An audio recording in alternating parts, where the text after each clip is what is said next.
વડોદરા શહેર પોલીસની ક્રાઇમ બ્રાન્ચે કારલીબાગના માથાભારે હુસૈન સોની અને તેની ગેંગના 9 સભ્યો સામે ગુજસી ટોક હેઠળ ગુનો નોંધી 8 જણાની ધરપકડ કરતા અસામાજિક તત્વોમાં ફફડાટ વ્યાપી ગયો છે।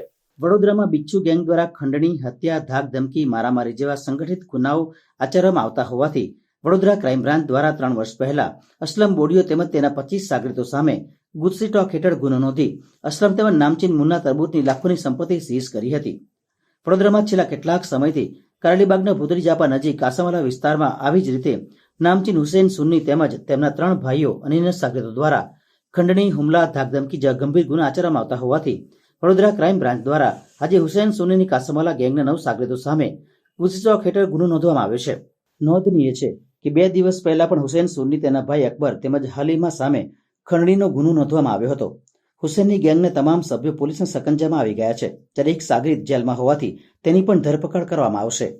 ત્યાં કહેતા આનંદ છે આ રિગરસ એન્ફોર્સમેન્ટ, વિઝિબિલિટી એન્ડ ડોમિનેશનના કારણે ગઈકાલે વડોદરા શહેરના રહેવાસીઓ નવા વર્ષના સ્વાગત અને ઉજવણી શાંતિપૂર્ણ માહોલમાં કરવામાં સફળ થયા। સરકાર અને એમના ખાસ સહકારથી આ શક્ય બન્યું છે અને આ જ પ્રકારના એક rigorous enforcement with public participation and partnership આ શહેરમાં ચાલુ રહે।